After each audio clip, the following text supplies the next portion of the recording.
Pharmacist Ben? Hey, Is that you? what you don't recognize me? Yeah, that reminds me of a joke. This old lady, she's in a hospital, and she's like, she's old, she thinks she's gonna die, and she says, prays to God. She says, God, I'm old. I know I'm old. I know I'm gonna die soon, but I want to get plastic surgery. I want to get my face done.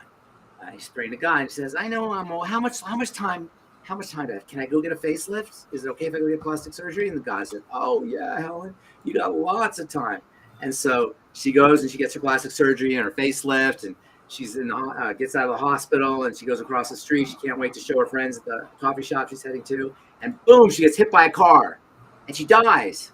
And she goes up to God and says, God, I asked you if I had time to get plastic surgery. He said, plenty of time. What did you do? I go out in the hospital, show my friends, and you kill me, and I'm dead. And God looks at Helen and goes, Helen, is that you? I didn't recognize you.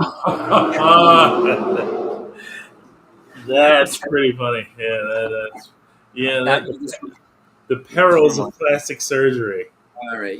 There's this guy named Maxwell Maltz who wrote a book called Psycho-Cybernet. Have you read it? Have you heard it? Of course I've read Psycho-Cybernet. Okay. All right, you know what I'm going to say. So he would talk about how people have surgery, and then they take the bandage off. I'm still ugly. Ugly. Exactly. And he realized that ugly is in our mind. And that's what psycho-cybernetics is about for longevity people. You should know psycho-cybernetics is about how you use your mind like a computer for better or worse, intentionally or not intentionally. I mean, there's this really cool book that I read a long time ago called Program or Be Programmed. Program or be programmed. In other words, either you're going to program yourself or somebody's going to program you. Right? So psycho-cybernetics is about the programming, and it really says if you don't program yourself, you're going to be programmed. And so what we want to learn to do is we want to program ourselves. And that's why listening to positive things is so important. Every day, I listen to multiple positive things, whether it's, the biblical stuff, religious stuff, near-death experience stuff, health stuff, motivational stuff, business stuff. Every day, I want positivity in my life. And one of the really cool things, and this goes under the radar, AJ, one of the really cool things about network marketing is it really focuses on that kind of stuff, and even almost to the point of caricature, like they make fun of it, like it's kind of a cartoonish thing, but it's still about positivity. And the only people who don't appreciate the positivity are the people who need the positivity, the cynics, the negative people. Those are the people who need the positivity. So really, network marketing in general allows you to have to interact with people, like-minded people, with a culture of can-do, of affirmative action, of positivity, of just pulling yourself up by your bootstraps. It's really a wonderful business model. We all help each other do that. But even if you're not doing that, or in addition to that, YouTube today is so amazing, AJ. There's so much good stuff. And, while it looks like hell is going, we're going to hell in a handbasket, right? If you read the news, which is why you don't want to read the news or watch the news, or listen to the news. News is not the way I look at it, the news is like written, newspapers, they used to say, are written at like a 6th grade or 7th grade level. Well, TV news is broadcast at an even lower level. It's not appealing to your intellectual function. It's not there to make you better. And I told you I'd do a podcast before I come on here. And we were talking about how our culture is built on adversarial relationships. You have employers, employees. You have customers. You've got proprietors, sellers, buyers and sellers. You've got government and you've got citizens. You've got cops and you got robbers. You've got countries pitted against each other.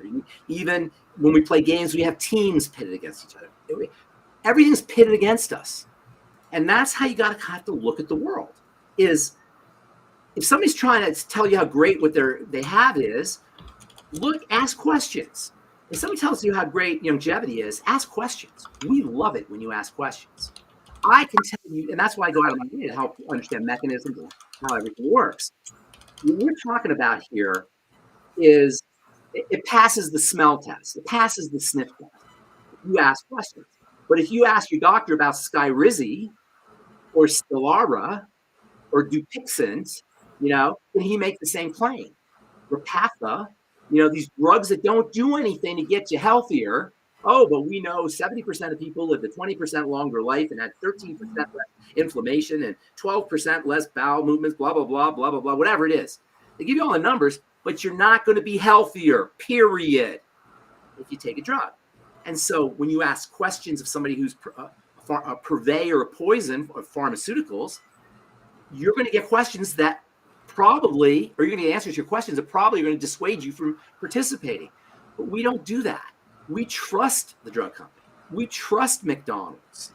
We trust the people who are out there who don't have our interests in mind. You know why, AJ? You know why? Why? Because we're good people. Because we're good people. We don't think they're going to lie to us, right? It's because we wouldn't do that to them, and so we're innocent, really, in a way. We're just like it's almost like a childlike innocence, which should be honored and it should be a good thing, but unfortunately, in our world, it's not.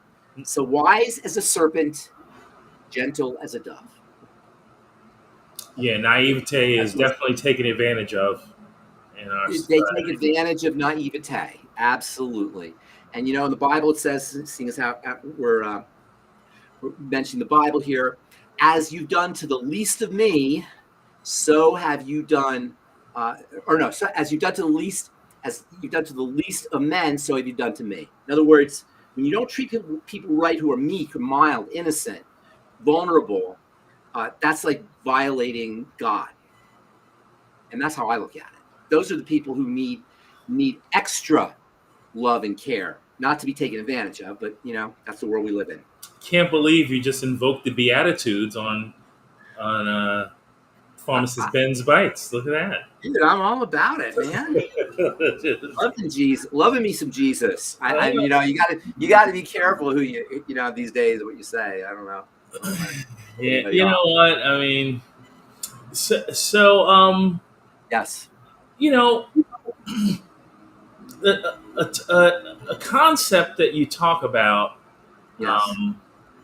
very often is that you can't fix the fruit, you got to fix the root.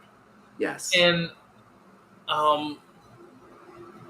as much as you kind of explain that to us, and I do understand the concept. It's easy to understand concept. I mean, if your radio is not working, you don't go to the knob. It's not the knob, it's in the works. The knob isn't going to help you. The knob is an end result of the inside, the inner workings of it. So you got to get to the root of everything, and that's kind of common sense. But really, apart from common sense, I call it the first principle of healing. And what does that mean, first principle? It means it's your starting point. It doesn't get proven. It's a starting point, and you proceed forward. And the way a first principle is validated is if it works, right? And this always works. So you have to have a starting point that you don't worry about proving. By their fruits, here's some more Bible for you. By their fruits you will know them, okay? So at the end, you'll see if your first principle is correct. And I've been doing this long enough to tell you the first principle of healing, which is where you see the disease is not where the disease begins. First principle of healing. The biggest mistake among many mistakes that our medical model makes, and it may not be a mistake, it may be intentional, because I can't really do anything about the root, and I'll tell you what I mean here in a second. The biggest, we'll call it a mistake, that the medical model makes is it doesn't focus on the root, it focuses on the fruit. And as a corollary to that mistake, like an offshoot of that mistake, is the medical model reduces symptoms to specific locations in the body, to specific anatomical, geographical regions in the body. So if you have a skin problem, it treats it as a skin problem. Say, oh, well, I have a skin problem. No, you don't. It's showing up on your skin, and via the first principle, where you see the problem is not where the problem begins. So reductionism, which is really what we're talking about here, you reduce the entire system into a component, is a corollary that is also plays a part in the failure of the medical model. A, first principle is violated. We try to treat the disease where we see the disease. B, similar or corollary of that is we break the body up into small parts, organs, tissues, basically organs and tissues. You got a skin problem, you go to a dermatologist. You got a bone problem, you go to an osteopath. You got an eye problem, and an ophthalmologist. You go to a heart doctor, cardiologist. You got a diabetes or hormone problem, you go to an endocrinologist, et cetera, et cetera, et cetera. Vascular immunologist and a rheumatologist and this, that, and the other kind of doctor for specialties. But the body doesn't operate that way. It operates like a system. And medicine, the modern medical model, which began around sometime in the 16th century or maybe late 15th century, depending on how you look at it, was based on a time that predated our understanding of systems. So today we know that there's this thing called systems theory. It's a branch of physics called systems theory, and it tells you everything you need to know about a system. One of the features of a system is based on a bunch of parts all integrated and working together for a goal. That's what a system is. A bunch of parts all working together for a goal. And the body is a system, and all the parts are working together for the system. And one of the systems, according to systems theory, has a certain features. All systems have certain features, and one of the features is something called the butterfly effect. Have you heard of the butterfly effect? I don't know what it is, but I've heard of it. You heard of it, right? It was a movie also. Pretty schlocky movie, but anyway, that's another story. Butterfly effect. So it's small, the butterfly flaps his wings and a big effect happens somewhere else. Exactly. In a system, small perturbations, changes, lead to big results. That's called the butterfly effect. And the end result of high blood pressure or dementia or arthritis, whatever, these are like the butterfly effect. Small changes at the front end or at one end lead to big changes at the other end, which means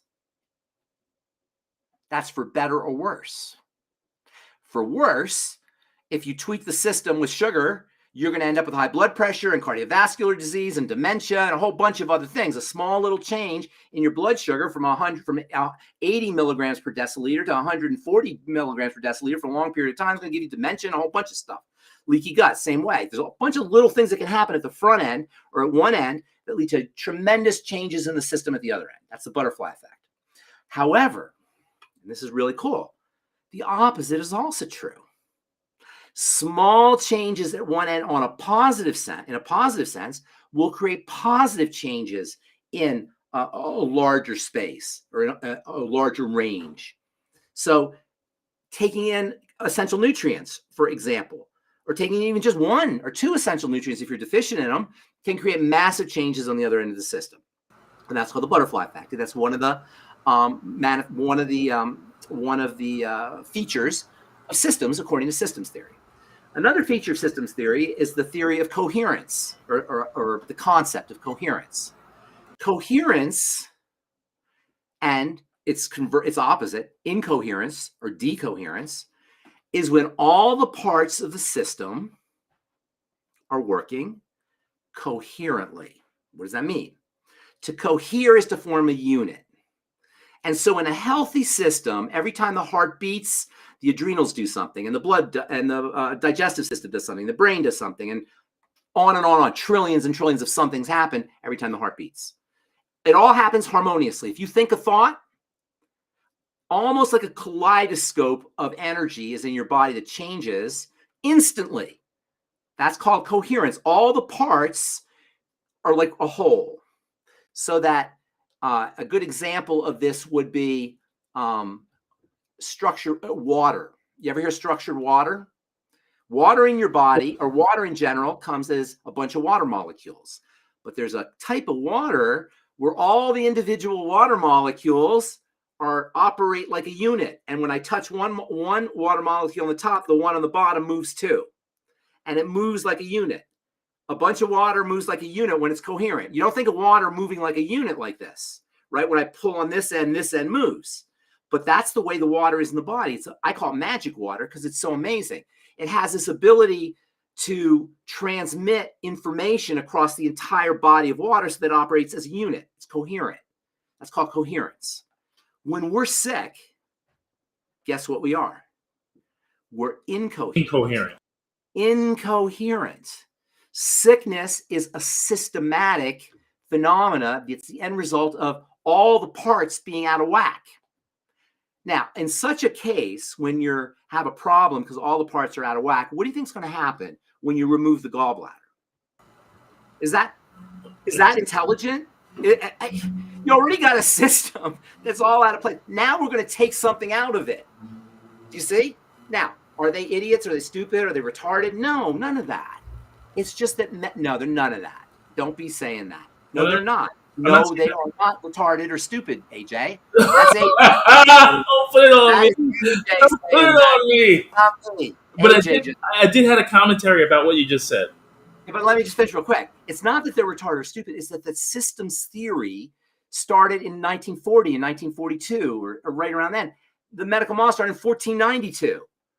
You know what I'm saying? So, 450, 500 years have gone by and we're still operating in this idea that there's the heart and there's the skin and there's the nerves and there's the bone. We don't see the system in place. And by the way, last thing, and I want to hear you have to say that, I want to talk about this some more, is there's one system that's a master system.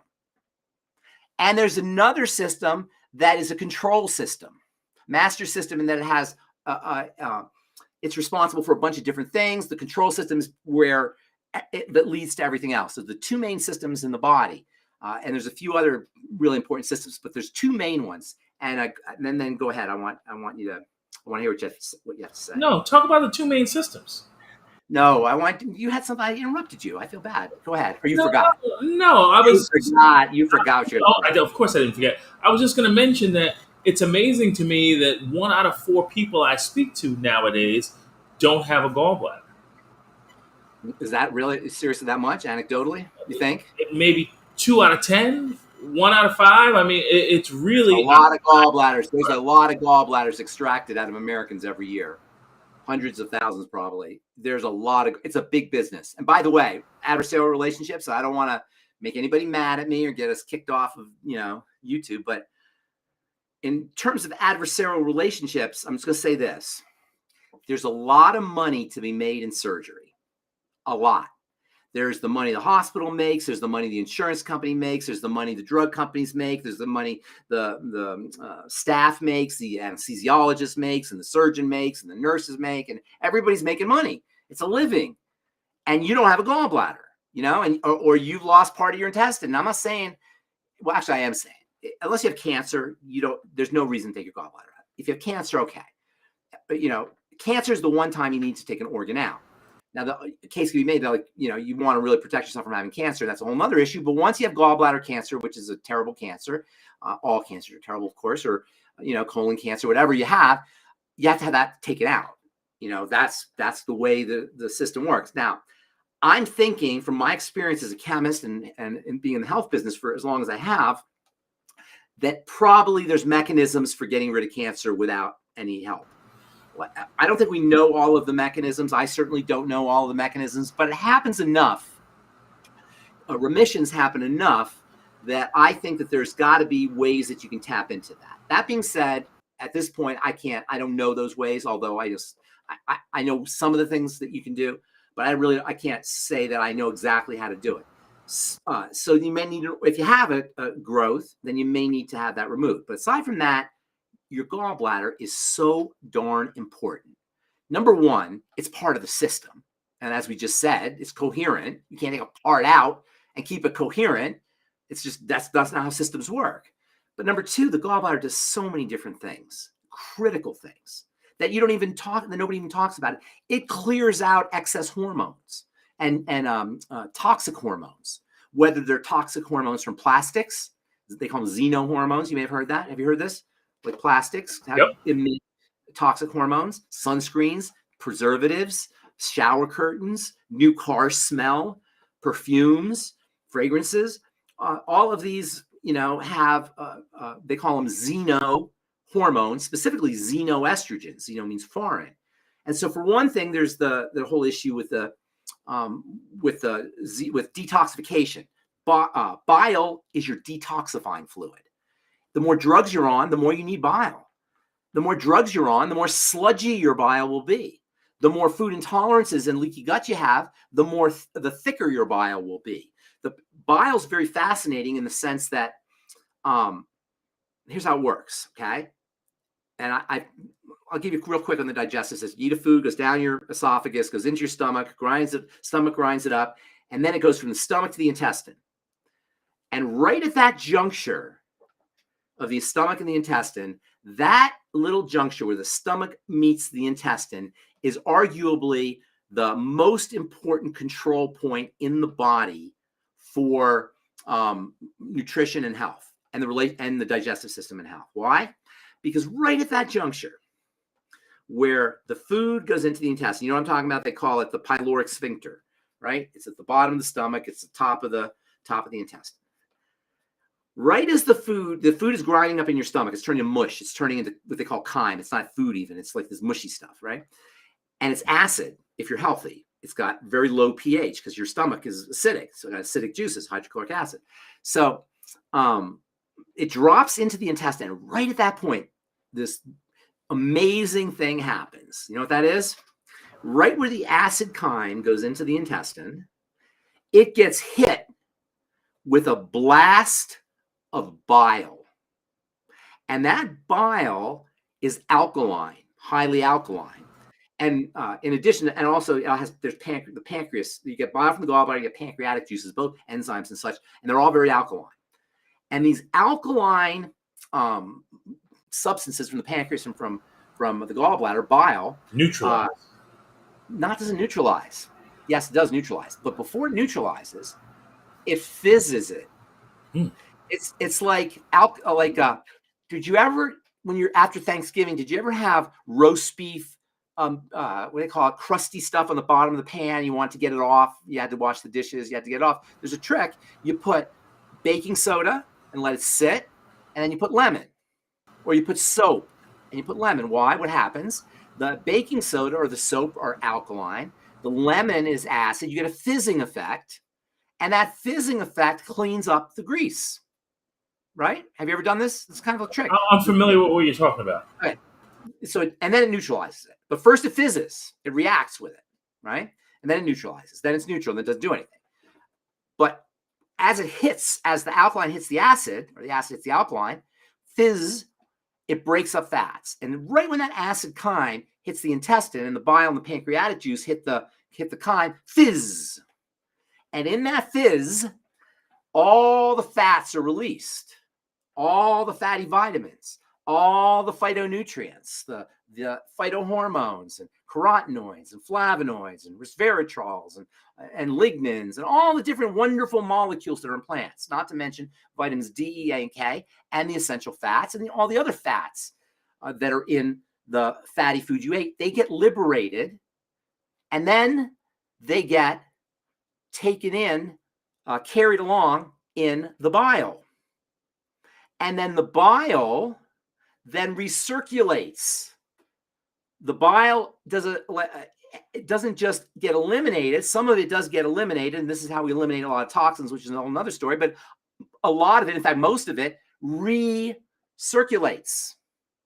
And if our foods are not being digested properly, if we have a lot of toxicity, if we have food intolerances and immune problems and inflammatory problems, there's going to be a lot of stuff in that bile that is going to recirculate. And if it keeps happening, all of this stuff, this toxicity and these food particles and all of the things that the bile is attempting to clean out will start to accumulate in the bile. And the bile will ultimately become thick and sludgy. And over time, thicker and sludgier. Imagine every time you eat, this happens. So over the course of the years and the decades and the lifetime, eventually, for some people, the bile is so thick and so sludgy because of the foods we're eating and the toxins that our bile is trying to get rid of, and the old hormones and all the things the bile has to do, and the lack of lack of bile building nutrients like phospholipids and certain vitamins and certain amino acids. Eventually, for a lot of people, the bile becomes supersaturated. Now, what does supersaturated mean? It means it can't hold anymore. Okay. Can't hold anymore. Like if you have a cup of water and you put a teaspoon of salt in that water, it's going to dissolve in the water, right? Everybody's done that. Everybody knows that. You put a second teaspoon, again, it will dissolve. It will dissolve in the water, and a third and fourth and fifth, etc. But then you'll put one last teaspoon in, and the whole thing will precipitate out. A bunch of crystals will form. Have you ever seen this happen? Mm-hmm. That's called supersaturation. In other words, the water reaches a point of saturation where it can't hold any more salt molecules. And then one more drop of salt and it precipitates out. Stones are precipitation of solids in bile. All stones are precipitation of salts. They call them, technically, they call them salts that precipitate out of the fluids. All stones, gallstones, bladder stones, kidney stones, tear duct stones, even gout, which isn't really stones, but it's crystals. This crystallization process is not a fault of the crystals any more than the apple tree is the rotten apple is the problem. In other words, the gout, the crystallization, the stone formation is about the environment that the stones form in. Do you see what I'm saying? They're about the environment that the stones are forming in, not the stones. You have to change the milieu, the terrain, the where the thing appears, and you do that by cleaning the bile. And so if you have a tendency towards gallstones, regard that as a condition of the bile. And that means it's a condition of the stuff you're putting in the system that the bile is trying to get rid of. Now, another thing is cholesterol. Elevated cholesterol. Bile is how the body eliminates cholesterol. And so if you're producing a lot of cholesterol, again, you can form stones and the bile can be sludgy. And that's not a reason to take your cholesterol-lowering drug. That's a reason to change the way your body is producing cholesterol. Do you get what I'm saying here? Cholesterol synthesis in the liver is a metabolic issue. This is why they call it metabolic syndrome. It's not that you're making cholesterol your body's out of control and it's crazy. It's that the environment is telling the liver to make cholesterol. What do you think it is that's in the environment? And by the environment, I mean the blood, not the outside environment. I mean the inner environment, which is the blood. What do you think is in the inner environment that's telling the liver to make cholesterol? Well, because you said metabolic, I'm going to assume sugar. It's exactly what it is. It's sugar. That's the main driver of cholesterol synthesis. That's actually insulin is the main driver of cholesterol synthesis. But insulin, of course, is in response to sugar. But insulin also it goes up in response to a lot of other things too. Insulin's a growth substance. Insulin tells the body to grow. When I was in my weightlifting days in the gym, one of the things bodybuilders would do is inject themselves with insulin. And they weren't diabetic because insulin's a growth factor. Farmers, I don't know if they still do, but at one time they did. They inject their cattle with insulin. Insulin makes things grow. Insulin is the big, it's the secret enemy. People don't ever think of insulin. Insulin, we think of sugar. Everybody knows about sugar, but you don't really hear about insulin. Have you ever heard anybody say they had their insulin tested? They'll tell your blood sugar tested, but they don't test your insulin because you really can't test your insulin. First of all, it changes because it's so tied in. It's as part of the system. Blood sugar only changes when you eat sugar, or maybe when you have stress going on also, but for the most part, it's an eating thing. Insulin goes up with serotonin and estrogen and testosterone, and it's linked into a whole bunch of fatty acids. It's linked into a whole bunch of things. So it's really difficult. It goes up and down. It's hard to really measure insulin. And it's also in the blood in very tiny amounts. So there are tests, but they're expensive and people don't really do them. So it remains as a hidden source of problems. But insulin is a big problem because it's a it's a rev you up substance. It makes things happen. That's why skin tags happen to people who have insulin problems. Skin tags are a dead giveaway for what's called hyperinsulinemia. Hyper means excess insulin, emia in the blood, hyperinsulinemia. And skin tags are a classic sign of it. Belly fat is another sign of it. Blood pressure issues are another sign of it. Cysts, growths, any kind of fibroids, any kind of excessive growth, elevated cholesterol. They're all signs of or hyperinsulinemia, which is really what metabolic syndrome is all about. Elevated blood sugar is only one component of metabolic syndrome. Elevated insulin is, if not more important than blood sugar. They're kind of related, so it's hard to isolate the two. But insulin is a hidden culprit behind a lot of the degenerative health crises. In fact, all the degenerative health crises we have. When we talk about insulin, that's the second point on the triangle of disease. So the first point is the digestive system. The second point is the blood sugar system. And I always say dysglycemia, but really you have to include insulin in the picture. And that is the jumping off point. Changes in blood sugar, changes in insulin, elevated insulin, loss of insulin sensitivity, insulin resistance, etc., whatever you call it. In fact, metabolic syndrome is insulin resistance syndrome. That's the technical name for it. So insulin resistance is when your cells stop listening to insulin, so you got to make a lot of insulin. And that's the reason why your insulin levels are so high. Anyway, that's the jumping off point to everything. Everything. Every single thing. Digestion and metabolic syndrome. Those are the 2 points. Now, I used to say adrenal thyroid, which is true because that's the route into all the main degenerative health crises, health issues that we have. But that got confusing for people. So screw it. We just went to those 2 points. Just the plain. Pharmacist Ben, by the way, the number that you see on the screen, we have double the amount of people watching us live right now. Why is it double? Because there are other platforms. You're lying to me. I'm not lying to you. You're just trying to get me to do you need me to show it to you? Yeah, I do. I need to show everybody? I'm not gonna, but take my word for it. You know how humiliating it is to do a video and only have 2 people listen for like 10 years or 12 years? I don't have 2 people, but there's some videos I did that have 7 people, 7 views. No, they're not, because I've looked at your videos, and the older your videos are, some got 10,000 views. I've seen your videos. But but those are 15 years old probably. Not that long. One day in 2011, I'll never forget this day. It was November 2011.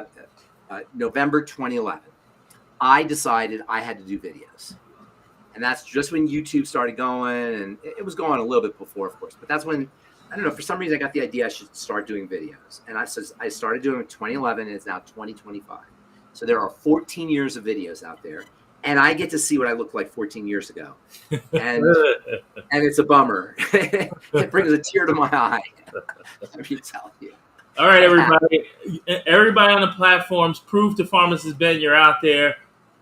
Drop in the chat.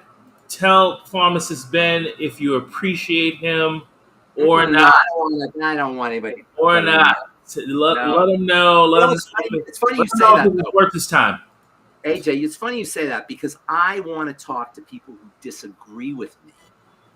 I want somebody to attempt to falsify what I'm saying. There's an idea in philosophy called falsifiability.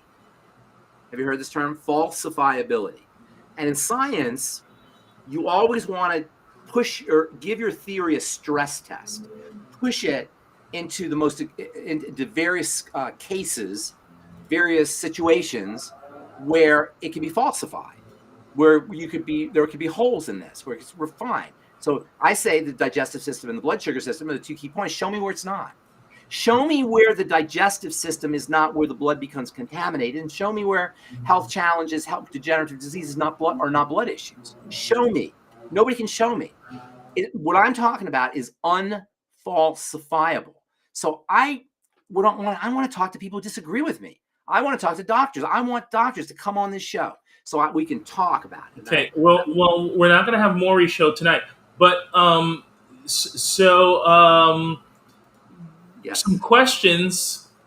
BDEC on Rumble is asking, what do you do for too much insulin? Is this you or is this Restream? I'm seeing. This is someone from No. Rumble that Listen. I transposed to this. Oh, you're transposing it. Okay, gotcha. Mm-hmm. Yeah, this is good. I like this. BDEC, what do you do for too much insulin? Well, you tell me, AJ, or tell BDEC, what do you do for too much insulin? There's a lot of things you can do, but what's the first thing you think of? First thing I think of is go to the root, which is the topic of this talk, First and which is quickest way to lower insulin. digestion. No, first and quickest. You want to do that for sure. But what's Drink the first? More water. Well, that's not exactly, but that might have a benefit. Stop eating sugar. Stop eating sugar. Stop eating sugar. Okay. Or stop eating what they call insulin spiking foods. Insulin spiking foods are foods. I'm not Penny. Are you writing that? No, I'm not. These are what the people. I never say that. Penny, when you see that sets you up for a fall, man. You never want to be high on your own supply. You know what I'm saying? You want to be chill. I'm saying it's unfalsifiable because I'm saying the theory is unfalsifiable. Okay, I'm saying the theory. I'm not saying me. I don't want this to be about me. This is about the theory. So you're not infallible, is what you're saying. You're not. I'm not infallibility. I'm not infallible. I'm not the Pope. But the theory, that's unfalsifiable. That's perfect. That's so refined, fine-tuned. I've been working on it for decades, literally since the 1990s, maybe even the late 1980s. That's when I first started to notice this syndrome where every health challenge had these things at the bottom. I started to study it, and then it was obvious. All disease is the blood, and how does the blood get sick or toxic from the digestive system? This is the key, and let me answer him in a question. This is his name, BDEC. We'll answer BDEC here in a question in a second. We have a great misunderstanding of the blood. If we understood the blood for what it was, we would understand that it's the sacred space. You do not F with the blood. The blood is not. We look at it and we see, as a corollary to where you see the disease, not where the disease begins, is what you see with your own eyes. Sometimes your eyes deceive you. When you look at something with your physical visual eyes, you don't really see what's happening. Our eyes lie to us. They deceive us. So we look at the blood and we see this red fluid that's floating around. No, this ain't just a red fluid that's floating around. It is this complex system, again, a system, and that's, by the way, what the body is. It's systems within systems within systems. AJ, I want you to sit with that. People listening, I want you to sit with that. It's systems within systems within systems within systems, and on and on and on. Big fleas have little fleas upon their back to bite them. And little fleas have smaller fleas, and so on ad infinitum. Wow. You ever hear that? No, never heard that.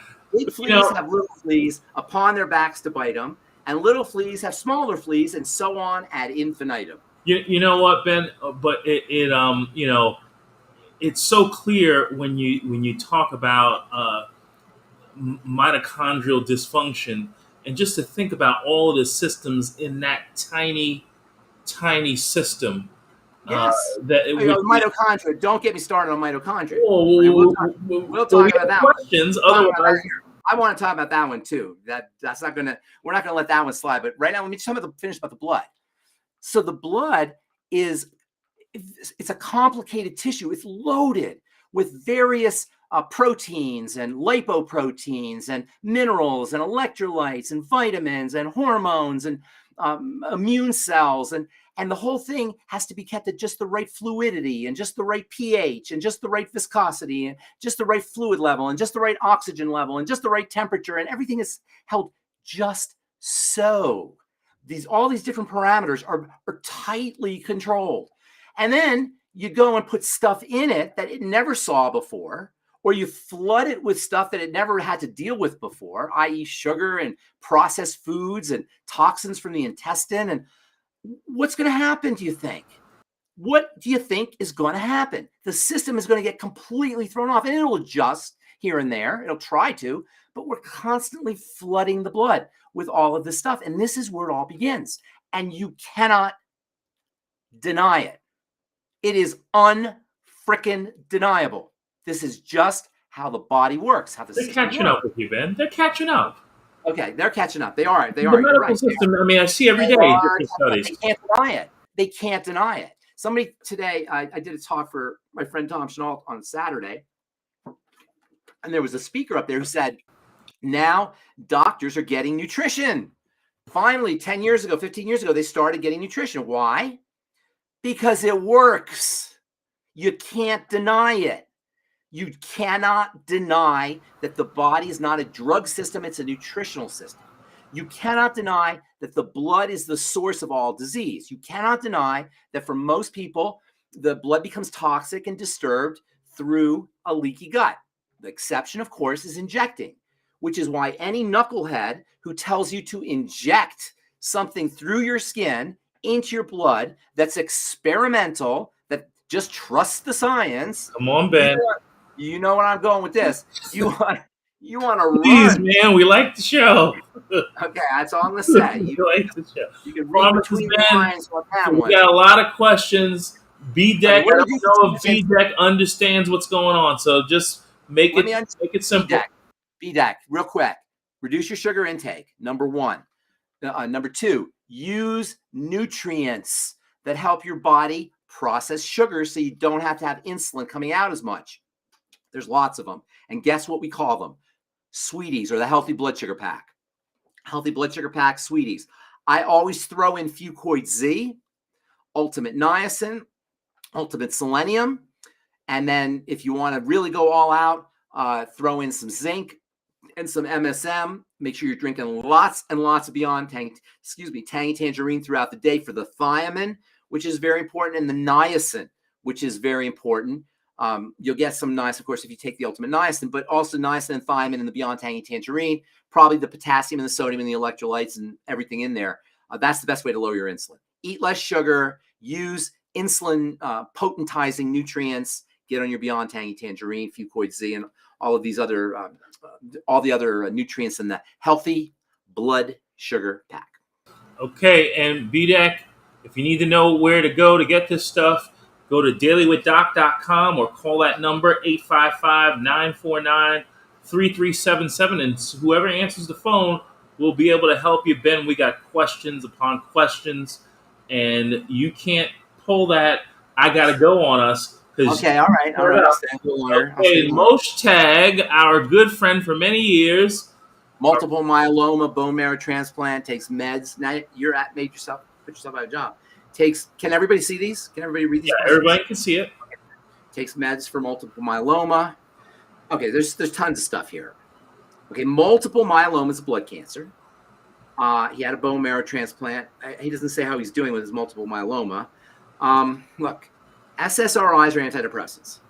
If you're depressed, I'm not going to, you have to make that decision. I can't tell you. Psychological, mental health, taking drugs for mental health issues, psychological issues, who can debate that? If somebody feels better, no, I don't know about that, because I know a lot of people who feel better when they take Prozac. Okay, but what happens when they get off of it? They don't feel so good. Okay, they don't, and they take the Prozac, they feel good. So I don't want to put myself in the position of saying don't use something that makes you feel good if you're depressed. I take that back. I was depressed for a little bit. I think I've told this story. When I was in pharmacy school, I didn't ever told this story. I've only been depressed once in my life, but I was definitely depressed. And it was when I realized I was going to be working at Kmart Pharmacy till I was 65 years old. That would make anybody depressed. I was like 29 years old. And I'm going to be doing this for the next 35 years. Are you kidding me? And so I got very depressed, and there were other things happening in my life. That was just one of them. But there were other things happening in my life, including being married and a whole bunch of stuff that I was not happy about. And so I was really depressed, and it sucked. It absolutely freaking sucked. And my heart goes out to people who are depressed. I have a lot of compassion for people who are depressed. Now, I found a way to get out of depression, and I praise God that I did. I found strategies, and I've lived my life ever since then, for getting yourself out of depression. I can tell you there are strategies to do it. And just like with physical well-being, there's strategies to be physically healthy. And I like to think of it like a game. Okay. There are rules to games. And there's rules to the games of being in a body. And there's rules to the game of having a mind. There's rules to the game. And if you don't follow the rules, play by the rules, you're not going to win the game. You're going to get kicked out of the game. You're not going to integrate yourself into the game effectively, and it's going to show up as suffering, whether mental suffering or physical suffering. All of it is just inelegant use of application of the game. Even trauma, accidents that seem random, I don't believe they're random. I don't believe things are random. I think you attract things. I think things, all that, exactly. I think through energy, and you know what? I'm a scientist. I'm an empiricist. I'm not a woo-woo guy, but that's real.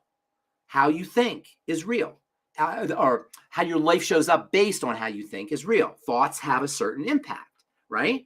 And they especially have an impact on your body. And while we've separated out the mind and the body ever since, Rene Descartes in the 1400s, I think that was somewhere, I think, therefore I am, right? He separated everything out. Ever since then, we've looked at these two things as different, and it seems woo-woo that you have mental telepathy, or you thought of somebody and their phone rings, or a mother knows when their kid got into an accident or, God forbid, died, or vice versa. You know what I'm talking about?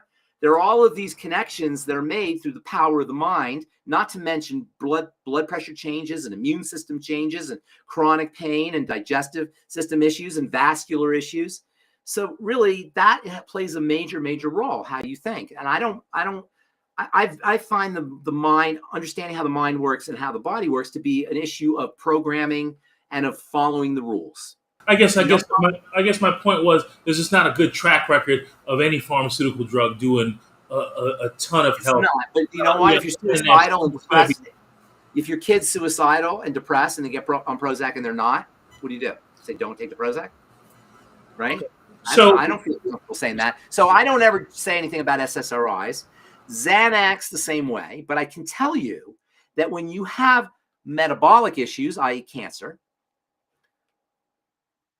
you're going to have mental health issues because of this mind-body connection that goes from mind to body and body to mind. In fact, there are more connections that go this way to the brain than go this way to the body. Lots more. So the body is talking to the brain way more than the brain is talking to the body. So when you have a surgical procedure, for example, do you think your body knows it's on the operating room in a nice, clean a surgical setup with sterility and masks and anesthesia? And, I don't know if you ever had surgery, but it's all this scientific clinical stuff. Right. Your body knows. Your body knows. What? Yeah, your brain, you're out. No, your brain's out. Your brain doesn't know nothing. But what your body thinks is you're being eaten by a tiger. Your body reacts to the surgical procedure with the ultimate in emergency chemistry, right? It mobilizes all the emergency chemistry because it's trying to keep you from bleeding out all over the African savannah. To your body, you follow me? Your body is in the African savannah. Your body is millions of years ago. Our bodies, this body we have today, that's when it was developed. Really, a lot of it anyway. It's changed a little bit, but a lot of it. Some people hasn't changed so much, but a lot of people, it's, for most of us, it's changed, right? So anyway, our bodies are living a reality where there were no operating rooms, but there were tigers and lions and bears, and it's developed chemistry for helping us deal with tigers and lions and bears, and that's the chemistry of emergency. And that emergency chemistry turns the entire body into a survival machine so it can get through the situation. And there's lots of things that happen. One of the things that happens is, when the survival chemistry kicks in, is your blood will thicken. Look what he's on, blood thinners, because his blood thickens when you're getting these kinds of surgical procedures. Because one of the protective responses for the body is blood thickening. This guy Wilhelm Reich, he was a psychiatrist, and he came up with all of these amazing theories about the mind. You know what I'm talking about, Wilhelm Reich? Yeah. Okay. So one of the things Wilhelm Reich talked about is two primal movements in nature, in life, in biology, living systems. He said in plants, everything, these two primal movements, and they're expansion and contraction. And expansion is associated with life.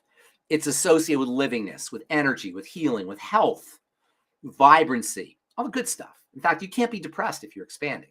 Contraction is associated with survival. Look what happens when we get older. Contract. Everything contracts. Contraction is the end result of a lifetime of being in survival. In the body, contraction shows up as blood contracting, and that's what I call dirty blood, sticky blood, hyperviscous blood, hypercoagulable blood. And this hypercoagulable blood is the end result of the body being in survival mode, contraction mode, shrinking mode, like a potato bug. You ever poke a potato bug, it curls up. You know what I'm talking about? I don't know what a potato bug is, but you ever seen those little bugs, roly-polies? You've seen those. You a roly-poly? Yeah, Okay. I got my bugs wrong. I'm a city guy, Ben. Don't forget. I know.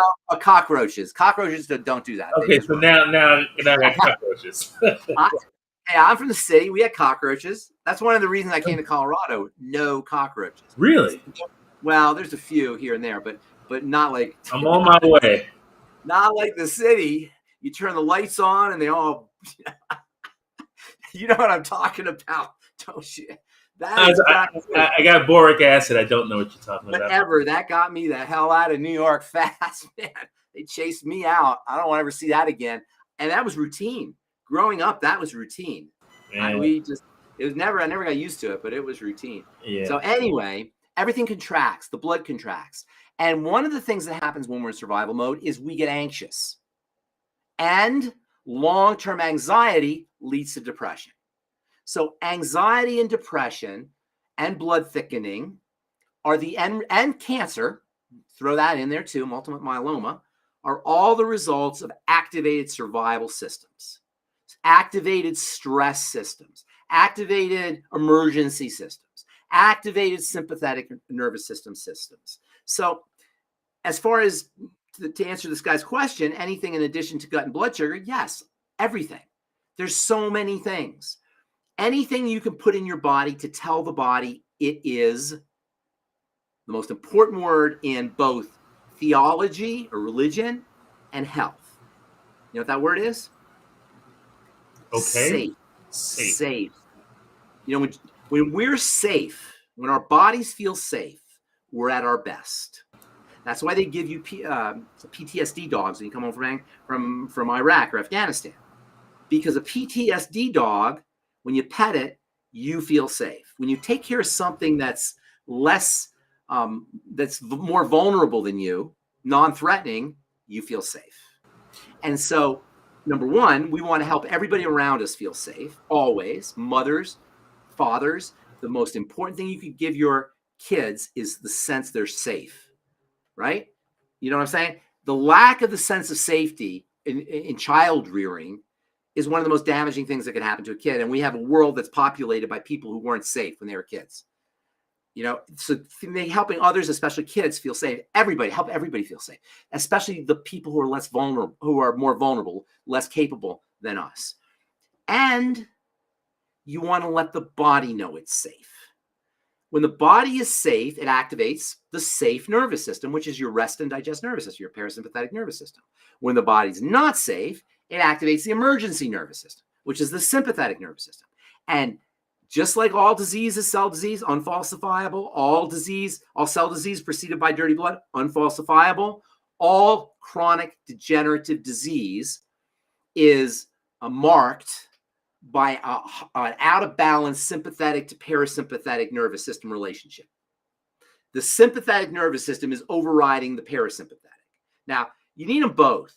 Sympathetic nervous system is not like, you know, you'd never want it up and running because it's always kind of up and running. Just getting you out of bed in the morning or just, you know, getting you to go brush your teeth requires a certain sympathetic innervation. It gives you get up and go. It's when it's the balance is way disturbed or distorted, where you have way more sympathetic activity than parasympathetic activity. So then the question becomes, how do you activate the parasympathetic nervous system, the safety nervous system? And by the way, this is the theology. This is what religion tells you. that you have to be saved. No, that's a misunderstanding. It's that you have to be safe. See, Christ, and I don't want to get into all theology, but if just Jesus is about the parasympathetic nervous system.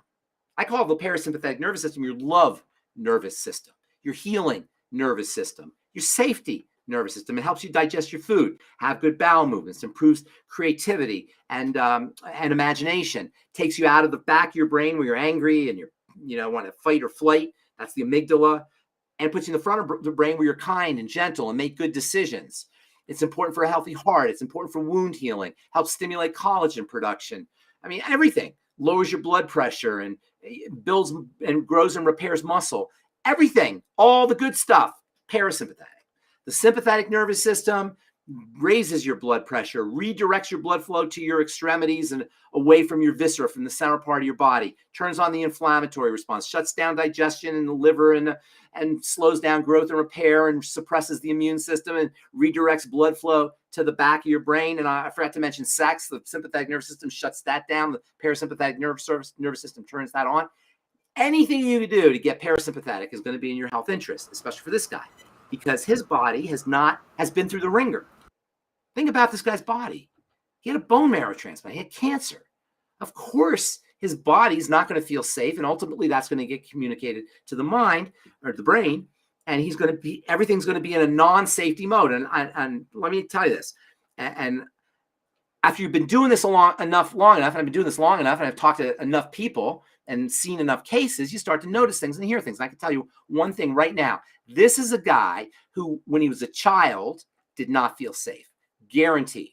He is manifesting decades of primordial or fundamental lack of safety.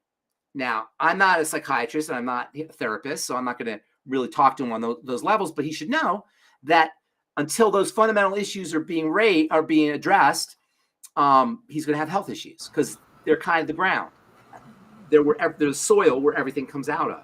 So, but that's a little bit past our scope here. Right now, he needs to be safe, healthy start pack, absolutely all the gut and digestive stuff. I would get him on the Synaptive, Fucoid Z.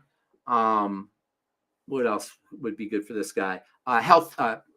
He doesn't say he's on the Beyond Osteo, but connective tissue building strategies are important. Next, it's getting late here, but next time we talk, let's talk about how the relationship between cancer and the connective tissue. I think that's really interesting. Okay. Or maybe we'll do that on Friday. And this gentleman needs a hot tub. Is that correct? Or? Mm-hmm. Hot tub for everybody. Vote for me. That's right. Vote for president. Forget Trump. Vote for me for president. Everybody gets a hot tub in their backyard. We have plenty of questions.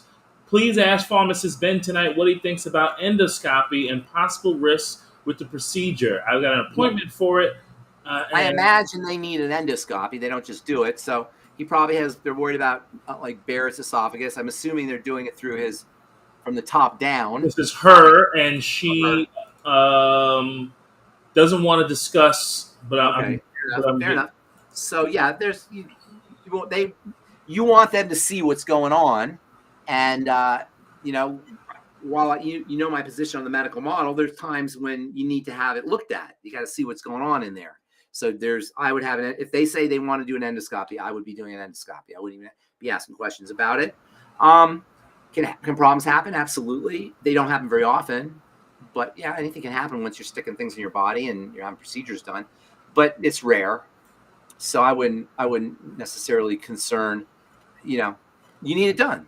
That's what I would do to answer your question. Wyoming Annie, how do you stop the craving for sugar?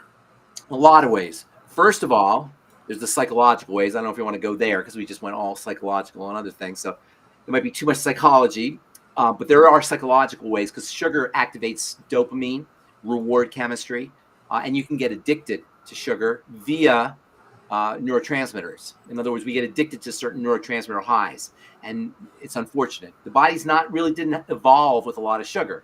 And that's kind of what we're talking about here when we talk about health is evolutionary biology, which is how the biology of the body evolved over the course of the eons, the millions of years, and we didn't grow up with sugar. So it's the body is, the brain has through many years of evolution been genetically, what's the word I'm looking for?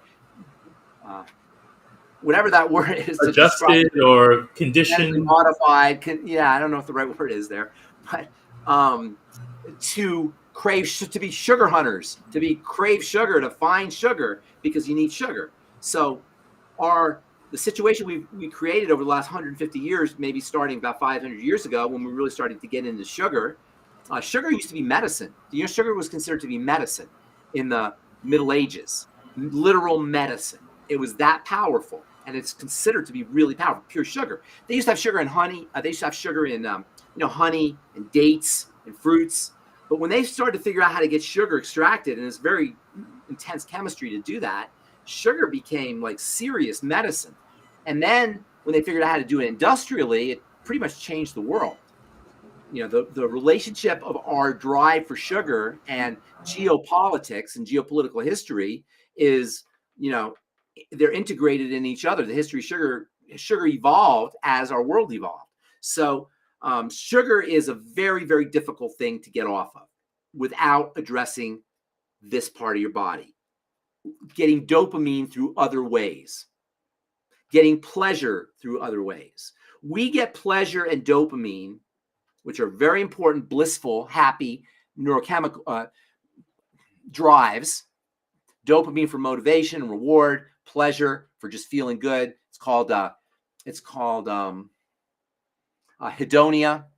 And that's a technical name for pleasure, hedonia. There's conditions called anhedonia where people can't feel pleasure. And the drive for pleasure and the drive for a reward is so built into our brain and so readily activated by foods and food chemicals. The foods used to be foods, then it was components in foods, then it was chemicals that looked like components in foods that were not components in foods. They just looked like them.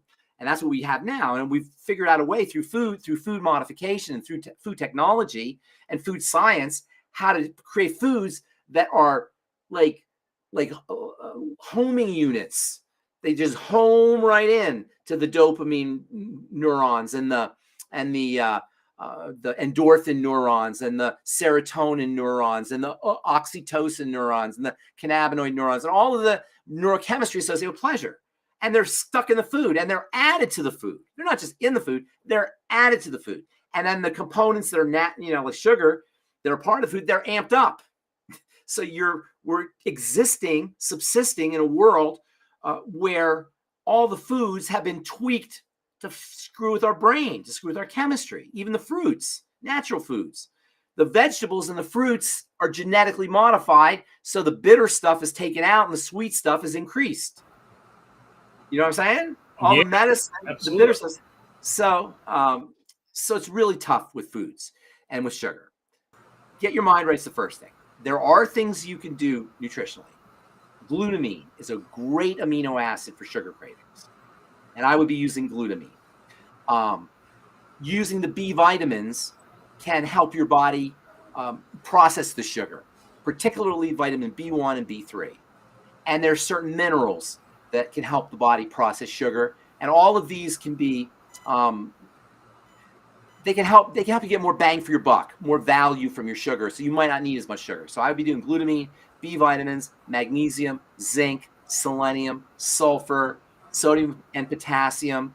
And one last thing that's really, really interesting for people who are not necessarily trying to get off of sugar, but sugar too, calories in food. If you're trying to fast or you're trying to wean yourself off of sugar, water is very satisfying. And a lot of times we think we want sugar, or we think we want a snack, or we think we want food, when really what we're looking for is hydration. So water is another strategy. That's not directly solving your craving for sugar. Get your mind right, glutamine and the B vitamins. More protein also is another thing. You just rattled off a bunch of nutrients. Where is a good source so you can get a bunch of these nutrients in one place? Healthy Blood Sugar Pack. It's funny. When I used to do the show with Dr. Wallach, I used to do Dead Doctors Don't Lie. He would get very mad at me because I would say zinc and selenium and sulfur. He'd get really mad. And I have to remember, and I got him. He's been mad at me a couple times, more than once actually. He's been mad at me. I've talked to him about these. I felt his wrath. I felt his wrath. I have talked to him about this. Okay, so now why don't Okay, what should we do about vitiligo? Rod wants to know. Yes. Vitiligo is an autoimmune disease.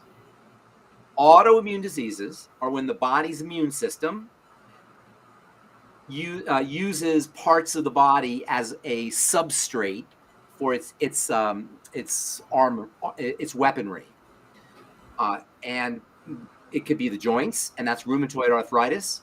It could be the collagen or the connective tissue, and that's scleroderma or maybe lupus. It could be the digestive system, and that's celiac disease. It could be the myelin sheath on the nerves, and that's multiple sclerosis. In other words, it could be a lot of things. Pancreas and type 1 diabetes. These are all autoimmune diseases. These are all diseases where the body's attacking either the myelin sheath or the intestine or the skin or whatever, different parts of the body. Attack skin cells, you get psoriasis. Different parts of the body. That doesn't matter. It doesn't matter what part of the body it is. That is the fruit. Where you see the disease, right, AJ? Where you see the vitiligo ain't where the vitiligo begins. Where you see the MS is not where the MS begins. Where you see the type 1 diabetes is not where the type 1 diabetes begins, and on and on and on. Where does it begin? At the root. Where? Tell me, where does it begin? In your digestive system. Before there. Where is it? In your gut. No, after that.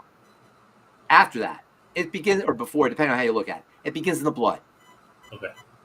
It's a blood issue. And this is important because there's about 130 different types of autoimmune diseases, something like that. They keep changing the number. And there's probably 30 or 40 million people that have them. And by the way, most of them are women, which is a whole other story. Most autoimmune disease happens in women. So autoimmunity is a blood issue, i.e. dirty blood. But then, of course, how does the blood become dirty? Of course, we know the blood becomes dirty through injections or through the digestive system. That's right. So vitiligo needs to be treated like all autoimmune diseases. First and foremost, it's like a digestive problem. Rod Wiggins and anybody who has vitiligo, you all know, if you have vitiligo, you know there is nothing you can do about it. Nothing you can do about it if you go to a dermatologist. Nothing you can do about it because it's not a skin problem. Nothing in the dermatologists or any doctor's magical bag of tricks can take care of vitiligo. No thing. Nothing. Not a zip. Nothing. And so you go to a doctor, good luck. What are you doing? What do you think is going to happen? So go to doctors. You're going to get doctored. We all know what that means, right? So there's nothing they can do. It's not, and I don't, I tease. I'm being teasing here because they're good people, doctors. They're really good people, but they just don't have the tools. Vitiligo is a blood issue, and then it's a digestive issue by way of blood, or blood issue by way of digestion, however you want to look at it. So you got to treat it at that level. However, the melanocytes, those are the pigment-making cells, and in the case of vitiligo, the attack is on the melanocytes, the pigment-making cells, and in psoriasis, it's on the keratinocyte, which is the skin cell. So because it doesn't really matter what part it's happening to, but because it's the melanocyte, there's really very little you can do. And once you have patches of white, I've never seen them come back, although I've heard they come back. I've just never seen they come back. So I can't really say anything about coming back. But the reason you want to address vitiligo at the root is, number one, because you don't want it to progress. And it can progress pretty significantly. And number two, because if you have an autoimmune disease, you have dirty blood disease, you got other things coming up if you don't already have them, because it's a syndrome.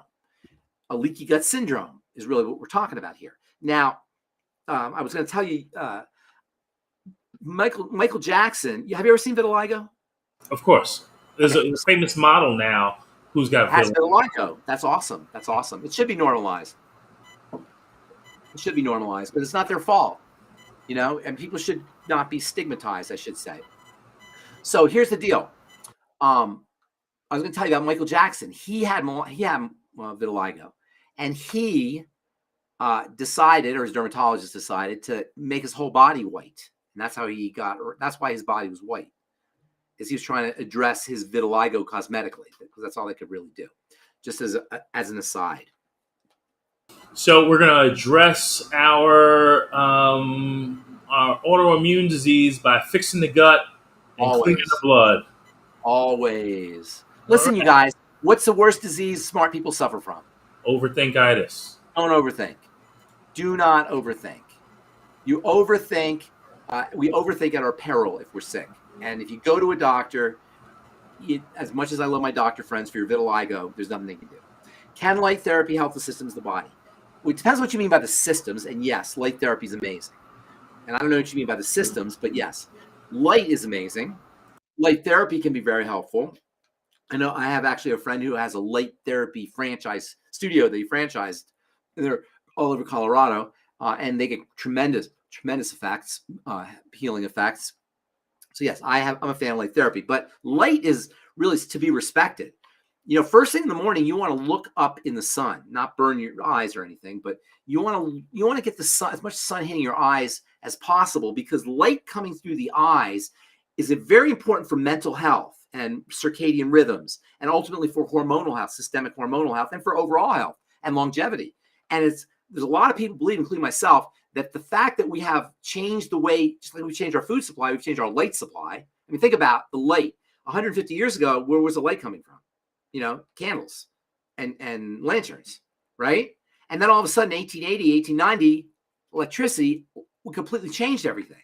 There is a phenomenon known as light pollution, which is, you know, Las Vegas and all these blinking lights and all these different colored lights. The brain, the body did not evolve with neon lights in Las Vegas and third shifts, you know, and working and going to bed at 12 and waking up at 6 or whatever it was, you know, however we live our lives, or going to bed at 12 and waking up at 9 or 10. You know, there are rhythms in the body.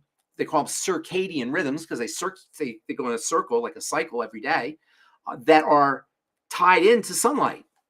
And so light is incredibly important, and the violation of light through light pollution is one of the reasons why we're not as healthy, including, by the way, metabolic syndrome. Talking about metabolic syndrome as being an issue. This is where the triangle disease comes from. Light controls insulin and blood sugar, or insulin, I should say. There's a major connection between insulin and the light that comes in through the eyes. There's I forgot the name of the book, where this lady did a whole bunch of studies on the relationship between insulin and light, hormones and light, cortisol and light. You know, all of these, the steroid hormones in general, not to mention brain health and mental health. So yes, light is very, very important. Light. What about the vascular system? Can light therapy help the vascular system? Probably. You know, I would say all systems. It's probably a little trickier. The vascular system is so tightly regulated. You know, but probably, I would imagine. I don't know anything officially about that. I'm just a little pharmacist, you guys. All right, Pharmacist Ben. We love Pharmacist Ben. What can I do for sinus headaches? You tell me, AJ. What is a sinus headache? It's fluid and pressure in the sinuses. You ever see a picture of the sinuses? Like the way, you know, all the weird little nooks and crannies and the curves and the way everything goes. When you get fluid and pressure in there, you're going to get a headache. That's why they call it a sinus headache. It changes the way blood flows. It shunts blood into different areas. What is the cause of it? You tell me, AJ. Dirty blood. Okay. I was gonna say dirty blood. I was gonna mention another fluid, but thank you. Dirty blood. It's a dirty blood issue. Yes, all the fluids are extensions of the blood. So when you talk about fluids, let me think about that. All the main fluids, urine, saliva, bile, they're all derivatives or extensions of the blood. There's probably water in the cells that might not be. But even that would come from the blood too. So I'd say it's all pretty much from the blood. What were you saying? What did you say? No, that's it. So give her the solution. So I would treat it, again, as a digestive issue. First principle of healing, Marianne Vera. What's the first principle of healing? Type it in the box. Marianne, where you see the problem is not where it originates. Right. First principle. In fact, I want to call that Ben's first principle. Ben's law. How about Ben's axiom? Yeah, let's come up with something fancy for that. Pharmacist Ben. Pharmacist Ben's axiom. You like that? You'll have to help me. Folks, we got to get a name for Pharmacist Ben's axiom. And Pharmacist Ben's law Ben, of dirty blood. like kind of like Bohr's law. Healing. Law of healing. First law of healing. Where you see the disease is not where the disease begins. Second law of healing. All disease is cell disease, and all cell disease is preceded by dirty blood. Third law would be all dirty blood issues follow dysbiosis and dysglycemia, or leaky gut and dysglycemia. Leaky gut and dysglycemia. Or dysbiosis, leaky gut, and dysglycemia. That's the third law. That's all we need. 3 laws. Okay, so these 3 laws are going to be on all over social media. I'm going to make sure we put this together here. Yes. And, this is Yvonne, our friend Yvonne, who we need to have a show where we bring Yvonne on. She's got all these alternative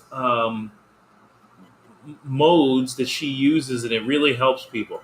I've had people that I've sent to Yvonne. She's one of us, by the way, and sent people to Yvonne who have had Alzheimer's, not Dowager's humps, but the scoliosis, and what has she done? Light therapy? Well, she's got all types of modalities. Modalities, okay. What's her name? Yvonne Ray. And she's in longevity, a distributor? She's a distributor. She's a certified holistic health coach. But past that, she's got her own practice. I don't know. I never. Did you just meet her, or is she new? She's traveled with us with Dr. Wallach, the Contact in the Desert. She's been around. I have not met her. You've seen her on Daily with Doc. Her name's Yvonne. In fact, she called in one day when you were on Daily with Doc, and you two were talking about electric. She uses electricity to break up scar tissue. Love it. Microcurrent. She's a microcurrent pain specialist. Do you know that? There she is. Is that her? That's her. A better you too. Is that her? Yeah, that's her. Oh, okay. For a better U2 wellness, microcurrent. Yeah, microcurrent's amazing. 10s units and such. But you know what? Let me tell you something. Microcurrents I'm a fan. Okay, the body's an electrical system. There's a really cool book called The Body Electric, which I'm sure our microcurrent friend knows about, Yvonne. The Body Electric was written by a guy named Robert Becker, and he used electrical currents. And first of all, he detected electrical currents around the body, and especially around limbs that had been removed.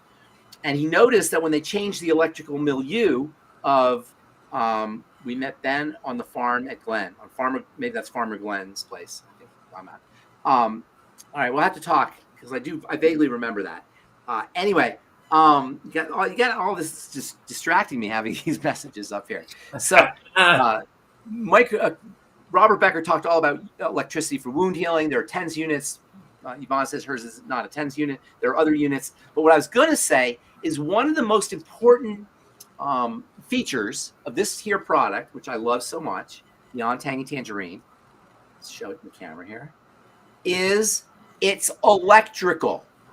But not electrical like Yvonne's electricity. Quantum electrical. Electrical at the ion, at the very tiniest ion levels. Her devices are, they're still putting out microcurrent. It's called microcurrent, of course. But the ions in here they're able to support mitochondria. In fact, one of the most important components of the mitochondrial protective weaponry, mitochondria they're working with energy at the quantum level. In a mitochondria, given its size, the amount of energy that's inside the system is the equivalent of a nuclear bomb in every mitochondria. When you talk about the amount of energy relative to the size of the mitochondria. So there's lots of energy going on in there. And that's why they're so sensitive to burnout. Now, nature has equipped the mitochondria with protective weaponry. And the protective weaponry, using the protective weaponry as supplementation can help protect your mitochondria. And that is something that not a lot of people talk about. And I know they don't talk about with Beyond Tangy Tangerine because I never hear anybody saying it, but the electrolytes in Beyond Tangy Tangerine have specific mitochondrial protective properties, and they will support mitochondrial health. And today we know, and more we're knowing, I should say today we're starting to know, and more and more we're discovering that mitochondrial health and mitochondrial disease are the key to cellular health. And when we talk about all disease being cell disease, what we're really talking about is mitochondrial dysfunction. And doctors, medical folks, science is now starting to recognize that keeping your mitochondria healthy is critical. And that's one of the most important benefits of the ionic minerals, the liquid minerals in Beyond Tangy Tangerine. And there's other nutrients too. Vitamin C is very important for mitochondrial protection. One of the most interesting molecules for mitochondrial protection, melatonin. How cool is that? Pharmacist Ben, I know you got to go, but I have one very important question, but this one maybe you can answer quick. Look on the screen while I pull something else up. What's the question? Are you gonna tell? No. Look on the screen and answer that one. Okay, so what do you think lipedema is based on the way it sounds? Okay. So I need the time to find another. You answer it. I gotta get this for you. What are you doing? You're gonna do some. People are here for you, not me, man. All right. You can't embarrass me in front of millions. Is a female health issue, and that alone tells you what you're dealing with. When you have a female health issue, it affects men too, but mostly women. When you have a female health issue or an issue that affects mostly women, what you're talking about is estrogen. And lipedema is a sign of estrogen imbalance. It's a sign of toxic estrogen, excess toxic estrogen. So I would be using not only estrogen support strategies, but also fatty vitamins, particularly and essential fatty acids, which are kind of sort of like a fatty vitamin. So vitamins D, E, A, and K. D, the best way to get your D's from the sun. There are supplements, longevity. You get on the Healthy Start Pack, you'll get some supplemental D. But the best way to get your vitamin D is for the sun. E, you have to supplement with A and K, essential fatty acids. Healthy Start Pack, anything with fats in it. Blood sugar issues. Lipedema is part of metabolic syndrome. Lipedema is the accumulation of excess fat in the lower part of your body, your buttocks, thighs, calves, sometimes your arms, not your feet, not your hands. There's not enough fat in those areas typically, but it could be heavy. It could be painful. It could make you feel like weighted down, heavy. People have lipedema issues. Typically, will have menstrual issues, reproductive issues. Also, chronic pain sometimes can happen with lipedema. It's arthritis. The fat system of the body is thrown off in the case of lipedema, and fats control inflammation. That's one of the mechanisms of the relationship between digestive health and overall health is through fats. And so what I'd be doing is all your fatty nutrients.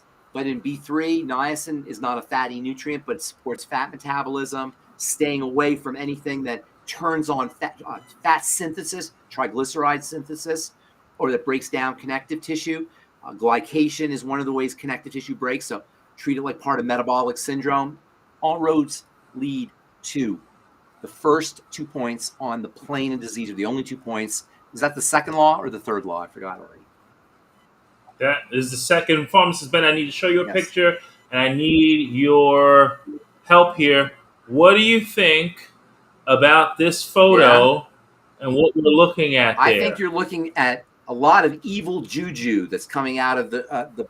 Okay, well, forget that. You're seeing the evil. Forget your Colorado politics. Let's talk about what we see health-wise and how we're going to help this deteriorating. He's turning to stone. It's bruised. He's a mess. Okay, how are we going to fix this? Only God knows what kind of digestive system this guy has. It's got to be unbelievable. His digestive system has got to be just, I don't know how to describe it. I think of I have to tell you how I describe it. There's a book called Perfume that is about life in the 1800s, the middle to late 1800s. I forgot, like 1850-ish, 1860-ish in Victorian England. And Victorian England was known for being so filthy and so toxic that it was borderline uninhabitable in the sense that everything smelled. There were rotting carcasses everywhere. They didn't know about germs. There was congealed blood everywhere. There was manure and they didn't know about human sewage, and they would dump sewage in the rivers, and the toxicity and the death and the smell. And this book Perfume was about the perfume business in that time. And they described what they called stench. There's actually something called a stench tax. There were chamber pots. People didn't have plumbing. They would dump their waste out the window. They didn't know anything. Out the window, yeah, I'm familiar. And that's what I think of when I see, a body like this, in the sense that that's what's going on inside his body. And I'm not judging. I was teasing about the politics a little bit. I was 99% kidding, 1% serious, but 99% kidding.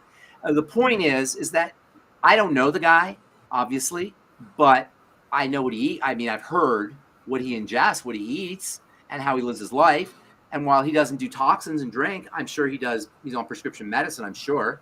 And, the Big Macs and all that stuff, he's breaking down. He's completely breaking down. So that would be... So you have swollen ankles also. He's got major vascular problems. His hands are puffy right there. So he's got serious blood toxicity. You see the dark spot on the hand? Yeah, I totally see the dark spot. I can't tell if it's pigmentation. There's a pigment called lipofuscin. We talked about lipofuscin?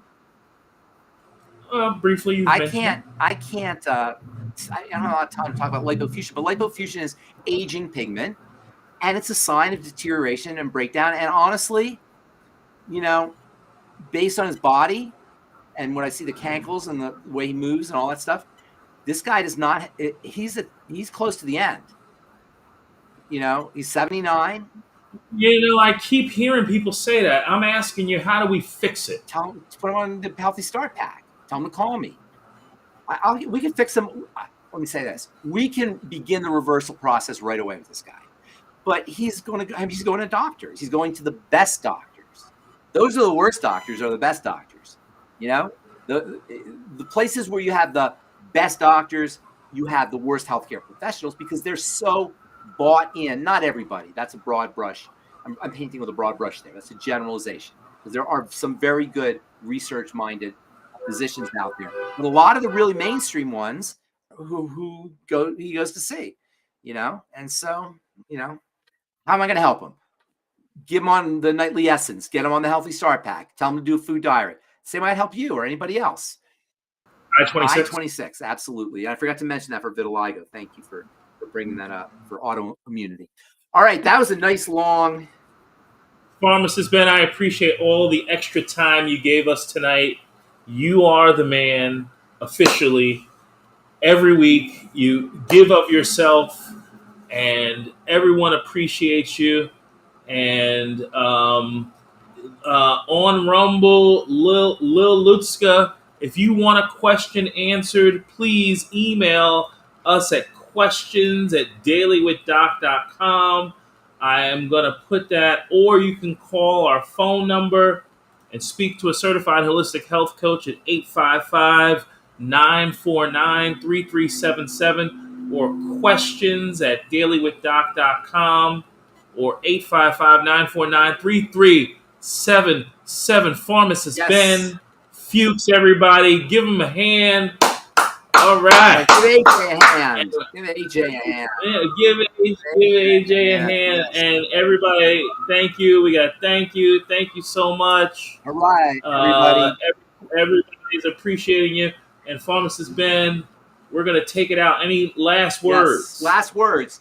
I want to have those 3 laws somewhere. I want to see where those 3 laws are. Where you see the disease is not where the disease begins. All disease is cell disease. All cell disease is preceded by dirty blood. And all chronic degenerative disease starts off or is substandard, has as a foundation the digestive system and the metabolic system. Okay, everybody who is a YGY rep, I'm going to make a square, and we're all going to share this throughout social media so that everybody knows without mistake what's going on, and they can help themselves with knowledge. Right on. Thanks, Pharmacist Ben.